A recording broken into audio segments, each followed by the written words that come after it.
Hello my crafty friends, it's Beverly here over at Crafty and Chaos with another how-to video for you. This is in response to one of the comments that I had from a diorama card that I showed and released on Sunday, the 9th of September 2018 I believe. And I didn't show how to actually make the layers that I'd made for my Christmas card, the church.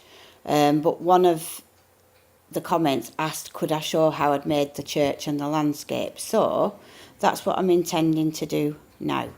So first of all, remember the card size is 5 inches by 7 inches. So that's 5 on this that way and 7 that way.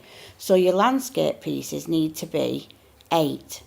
And that's because then you've got 1/2 inch that you can use to attach into your 1/2 inch scored areas where you've got them in your concertina folds to hold them across at different levels, if you will, so they set back. You can always trim them a little bit if you need to, but that's roughly the size they need to be, given that the folds are 1/4 inch. Sorry, 1/2 inch. Right, so let's get to it. Now, I'm not saying that my landscape's going to look exactly the same as what I made in the first instance. It all varies and yours probably will too. I'm going to keep my blue background so that I don't lose my font and also the star. And we're going to start with the church. So I'll move the church off to the side just for reference. Now, the church is fairly straightforward because it's just made up from basic shapes. And if you keep your head about actually making it and lining stuff up, you can actually get things central and lined up to each other. So first of all, we're going to bring on a basic shape, and the basic shape is a square. So I'm going to do that first of all, and I'm going to take the aspect ratio off and change it to 4 by 6. Now I'm going to start off with the church much bigger because it's easier to work on bigger. Whoops. 4 by 6, sorry, I didn't say enter. And then I can always shrink it down at a later date. So now, before we go any further with the top, the spire or the cross, what we need next is the doors and the windows. So what I need is an arch shape, and I used this one. So I brought that onto the workspace, obviously way too big at the moment and in the wrong orientation.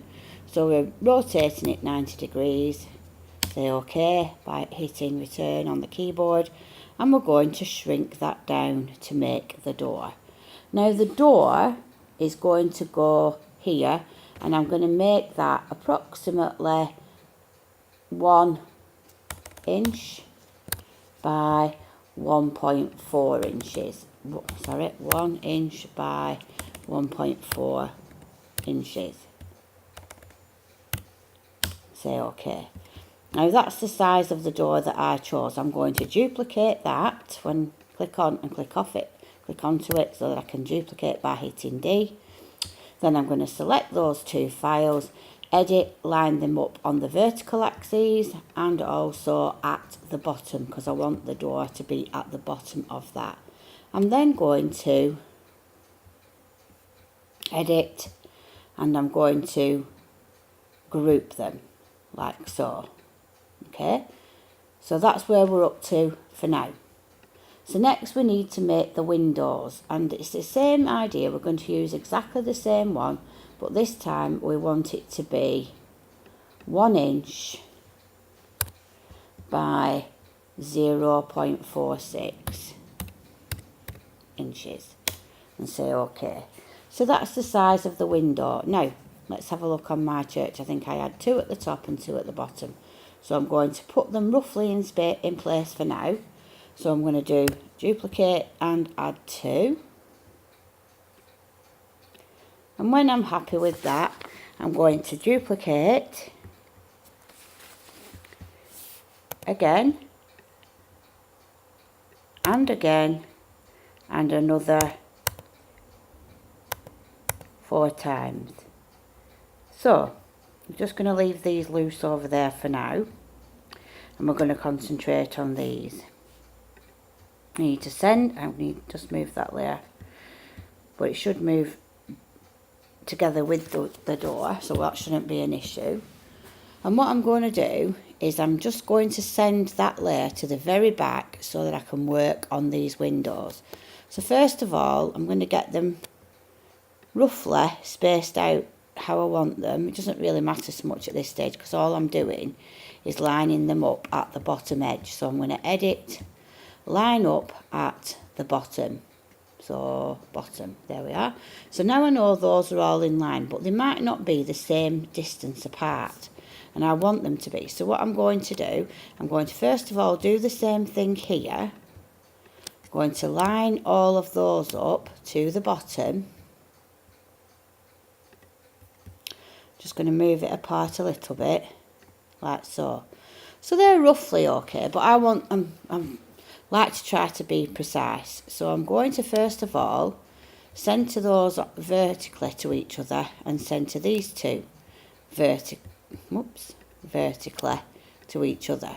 So now I know that those windows are directly over the top of each other, and I'm going to group them, and I'm going to group these two. Then I'm going to just select those 4 windows and the main building and line them up to the left. So now they're all at the left. I'm going to click on the top layer and I'm going to count how many times I press my arrow key to get the position that I want. So I'm going to go 1, 2, 3, 4, 5, 6, 7, 8, 9, 10, 11, 12, 13, 14, 15, 16, 17, 18, 19, 20. And then I'll go 1, 2, 3, 4, 5, 6, 7, 8, 9, 10, 11, 12, 13, 14, 15, 16, 17, 18, 19, 20. So that's for a total of 40. 1, 2, 3, 4, 5, 6, 7, 8, 9, 10, 11, 12, 13, 14, 15, 16, 17, 18, 19, 20. So that's 60. And then I'm going to go a little bit further. 2, 3, 4, 5, 6, 7, 8, 9, 10. So I've gone 70 all together. So I'm just going to make a note of that and then I don't forget. So 70. Then I'm going to click on this set and I'm going to do exactly the same thing until I've gotten the distance that I want apart. So 1, 2, 3, 4, 5, 6, 7, 8, 9, 10, 11, 12, 13, 14, 15, 16, 17, 18, 19, 20. 1, 2, 3, 4, 5. I'm just going to take a look at that. So that's gone 25. I'm just going to go another 5. 1, 2, 3, 4, 5, because I want them to be closer together. So we're going to have those like so. So that's 25. And that's also, and then we're going to line them up at the bottom. So now I know they're identically spaced here and here, the same distance apart here, same distance from the top there. Then I'm going to group them, and then I'm going to group them to the main house initially. So now what we've got is that side done. And then we're going to do the same thing on the right hand side. So remembering the movements were 70 and 25. Okay, so what I'm going to do again now is first of all, I'm going to just need to ungroup for a second. We ungrouped. Yep, so I'll just undo that. So what I want to do is just ungroup those. Hang on.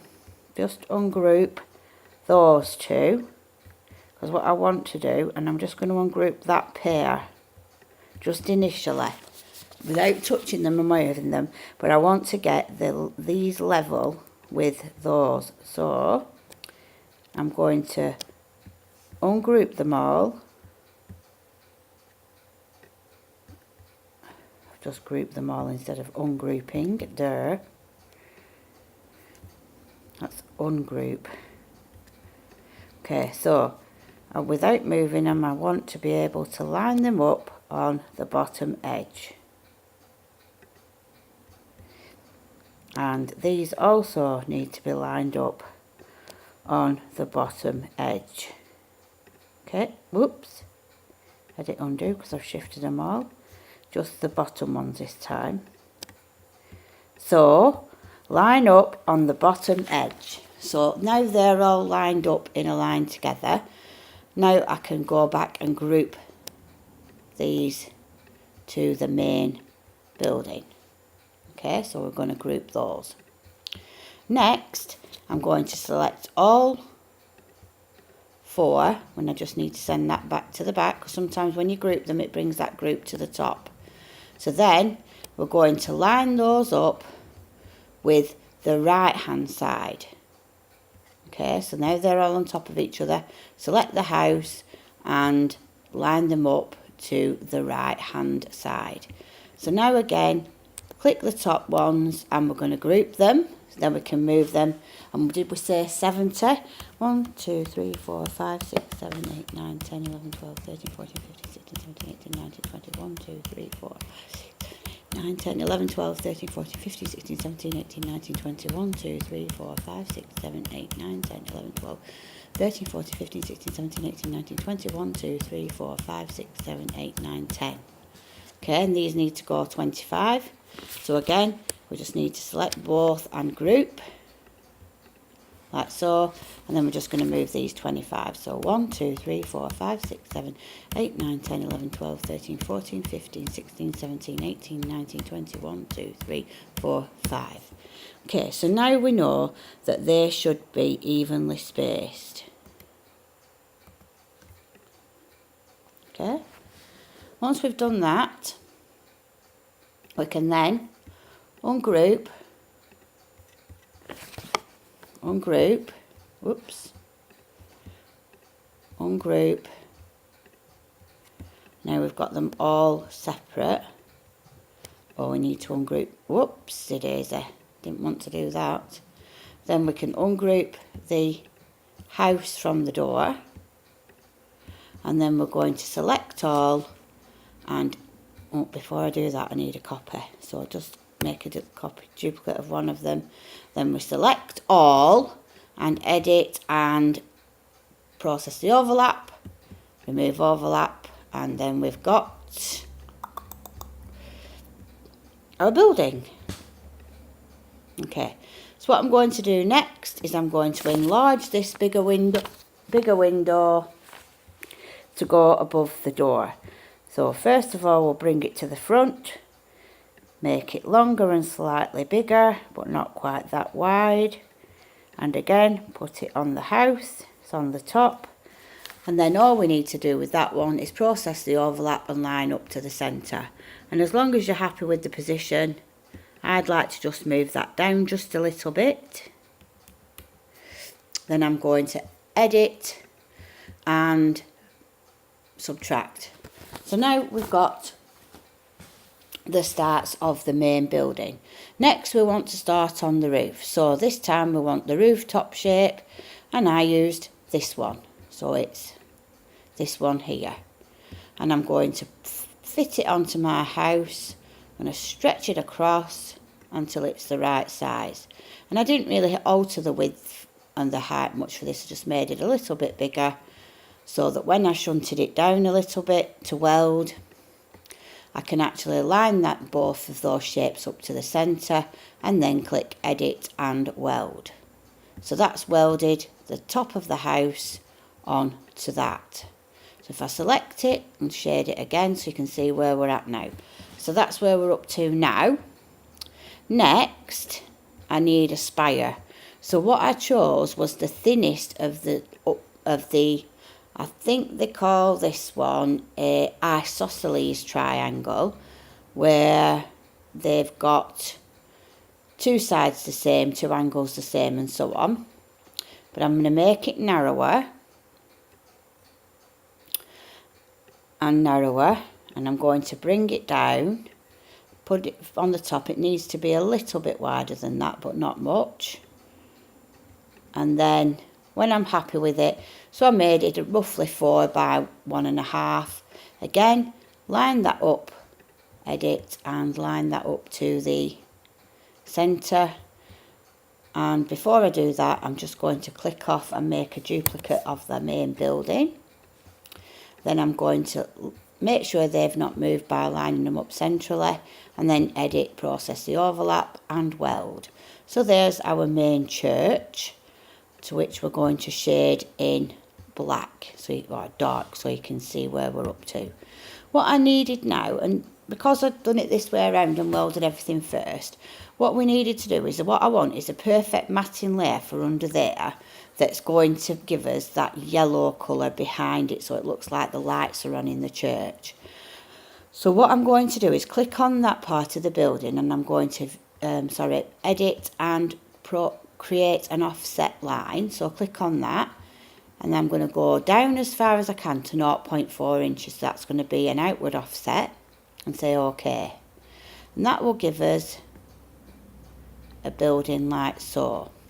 Now, what I did then was took another square and clicked on that building. I'll just move that one out of the way. So I'm clicking on both of those and lining them up to the bottom. And then I'm going to edit and weld. So that will now fit behind, but it's going to be 0.4 too big all the way around. So what I did then, I went back to processing the overlap, and this time I'm going to do it 0.4 but go inward, so I'm shrinking it back down, if you will, to the size of the house. So taking the smaller one of the two, I'm going to make that flood fill now with a yellowy glow, and then I'll put that one, if you will, I can get rid of that house now, and I can select both of those, edit, I'm going to line up to the left and line up to the bottom, send the yellow layer to the back, and that's where we got the shape, so that fits directly underneath. Select both and just group them initially while I shrink them down to the size of church that's going to match my picture. So once you've done that, you can make it a little bit wider or smaller, but that's the basics of how to make the church. So that's that done. So next we're going to do the mountain, if you will, or the hills in the background that I just did as hills, using a rectangle from the basic shapes. I made it 8 inches, so click on and make the shape 8 inches wide, say OK.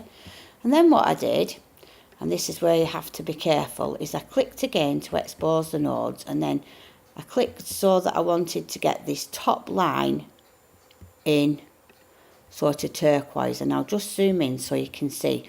Once we've done that, what we can do is click add a node, and that'll put a node at the centre. And if I click that again, I can add another node there, click that one, no, this one, so we can get that one and add a node there. Okay, so this is adding nodes, and we need to make sure that they're curved so that when we start to move those nodes, they're going to move as a curve rather than a straight edge. Okay, so I changed them to curves, and then I'll click them again to expose them, and what I did is I curved them up by pulling it up like so, and I'm just going to roughly follow this one. It's not going to be exact because obviously the chances of me moving the nodes in exactly the same places again is a little bit unlikely, shall we say. So I'm going to come back up here, and then between that one and that one I need another one, so I'm just going to add another node and make sure that when we select those nodes there, so I'm going to make sure that that one is a curve and this one is also a curve, and then we can move this one down like so, and I'm just going to make that a little less steep, something like that.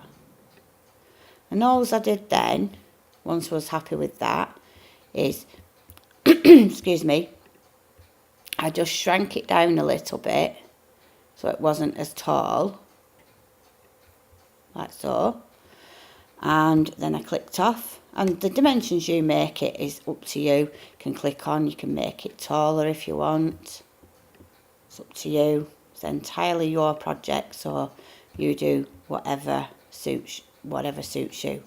So that's how I did that one.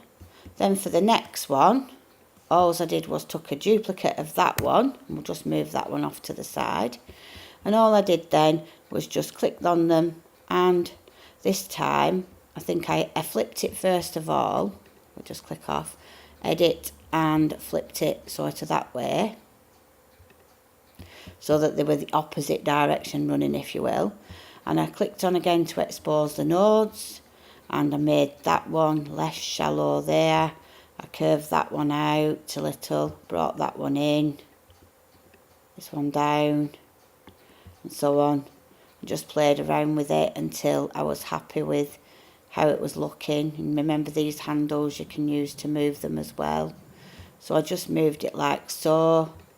I'll just maybe make this one up, move this one up a little bit, and this one's going to come down for a little bit more. And that's how I made the second one. Okay, so that's the second one. And the last one, that one, I just duplicated the one that we've just made.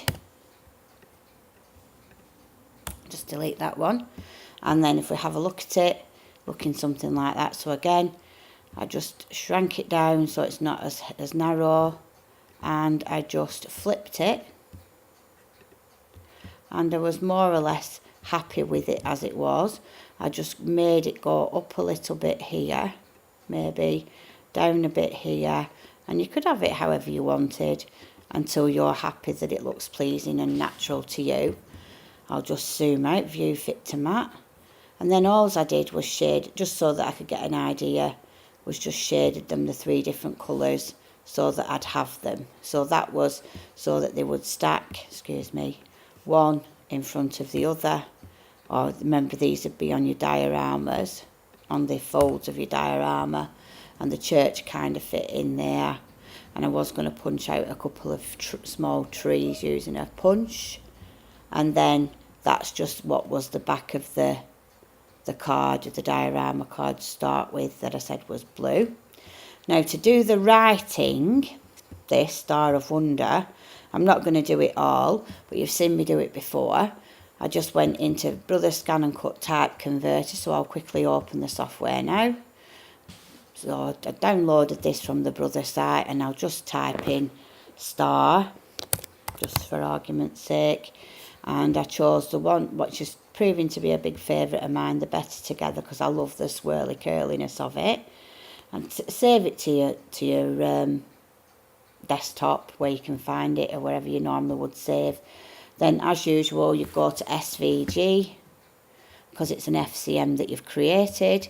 I'll find my FCM files, and it's the Star of Wonder I did, so open. So I say OK. And then all I did was took each part, so I'm not going to do all of it because I've done it once before. I'll just do the star part just to give you a refresher. So then all I did then was just selected it, filled it with colour, and I do this so that I can see where I'm going with it. It doesn't really matter what colour, so I can see those holes need removing, so subtract by selecting the letters that need to be dealt with and hitting subtract, and again with the last one and subtract, and then highlighting the whole world and welding. And then all I did, just to make it stand out on my blue background, and obviously it depends whatever colour you're writing in, I just then selected it and changed it yellow, and yellow on the stroke as well as the fill, so that it showed up nice and clearly on there. And then all I did then was, when I was happy with it, I just shrunk the size down to make star, and then I arranged it on my page where I thought it would look most appealing on my diorama. So in essence, that is how I created the church and the scenery, if you will. And all I would do is just remember that it's this part that's going to, because they're about half of an inch either side too long, and that's those 1/2 inches that are going to fit into your folds where you're doing your concertina part of your diorama. You might want to take a small slither off just to allow for the folds, but this should be more or less right.